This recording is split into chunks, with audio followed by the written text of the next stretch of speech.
We are at Viking-Con in Denmark, and we have Jasper here with Bohemians, which you said was on the shelf here since yesterday.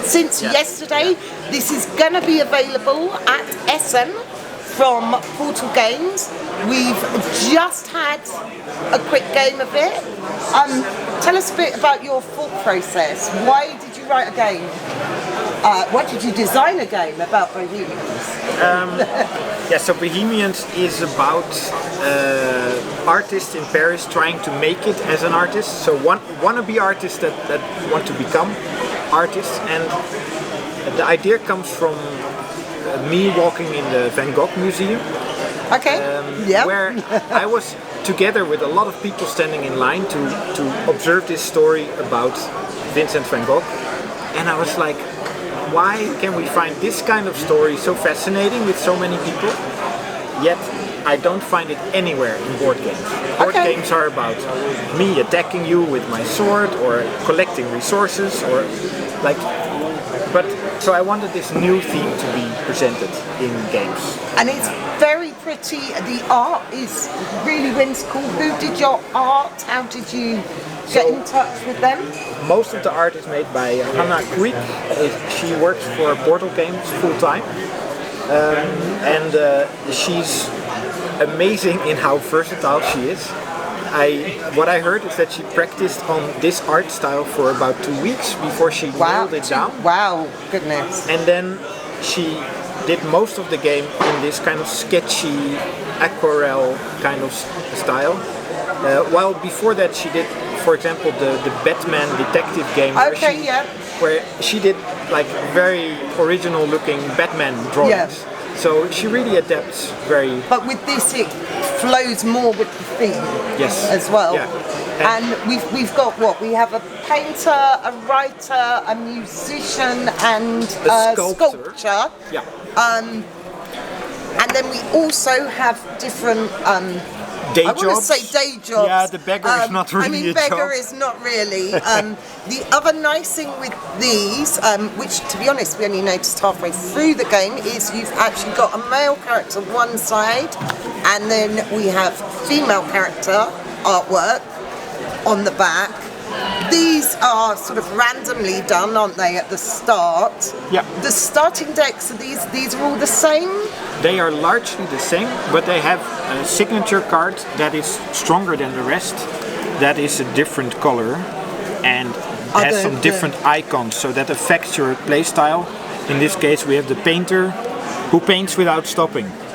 And because the game has storytelling as a kind of element in every turn, it's nice that they also tell you that you're actually painting some of your cards.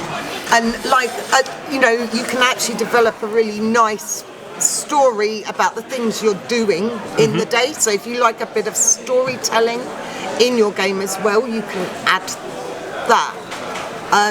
So we're kind of a fairly standard deck builder in the draw 5 cards, play them, discard them. But then we have the board element and the matching element that is something different. Yeah. Shall I show it? Yeah. Yeah. So on your turn you draw 5 of these cards. For example, let's cheat a bit. For example, these 5, and they get played down on your player board in a way that lets you match as many icons as you can. I'm playing upside down, so give me a moment. But for example, like this maybe. So here, and your player board also shows the times of day. So in the morning I start writing in my journal, then I pursue a love interest, finally I get in the mood for painting in the evening, and then I find more focus at night. Now that lets me match up a couple of different icons. In this case 1, 2, 3, and one color match that I made here, which means I have 4 points to spend in the market. Not a great day, I have to say, but it was kind of randomly put together. But you're a starting artist. We're a starting artist. It's the start of the game, the starter deck, so it's not yet that great. And then if you match these, you're going to get extra points to spend. And you can spend those in the market on cards that let you create more icons and fit more into your day, so your total of inspiration that you can make on a turn is bigger. And they also have all kinds of effects that let you combo in various ways. And then you have your muses as well that you can buy. These will allow you to draw extra cards and will go on certain types of the day, and again give you extra bonuses. Yes. And not all of them are people. All right. I think we only saw people. Okay, yeah. We have the moon here. Well, in our last game we had Absinthe as a very prominent muse. So yeah, it's various people and things that can give extra inspiration or let you live your life a little bit differently.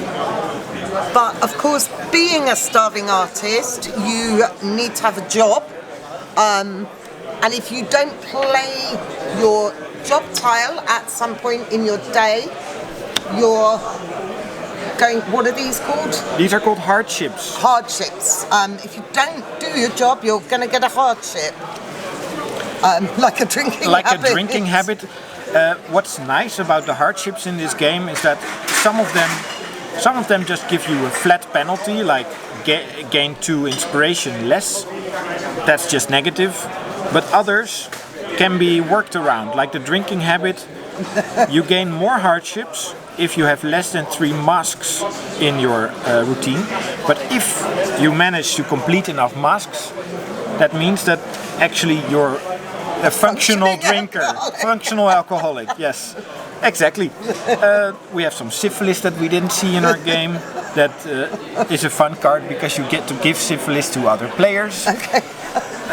With all kinds of stuff to. But again, it's all really thematic. Yes. Which is really nice. And the aim of the game is to get your points to. To gain these achievement cards. Achievement cards, which start off at 8. Yeah. And get higher as the deck goes on. Yes.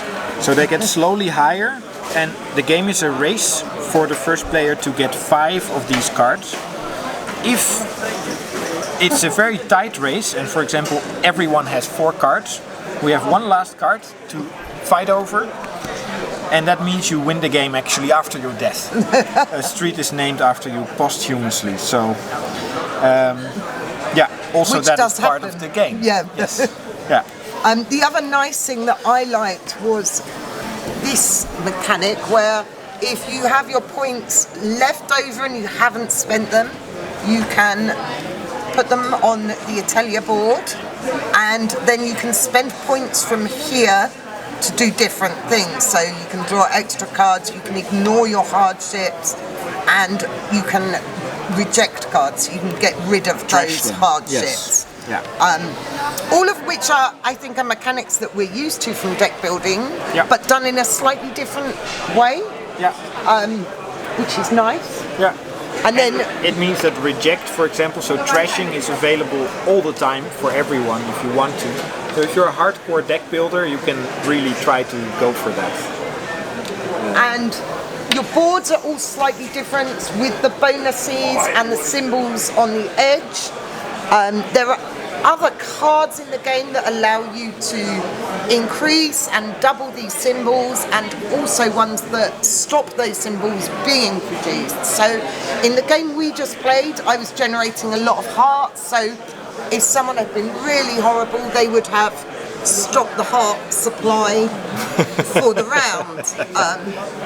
It was just the padlocks that happened, and I totally forgot about that. Yeah.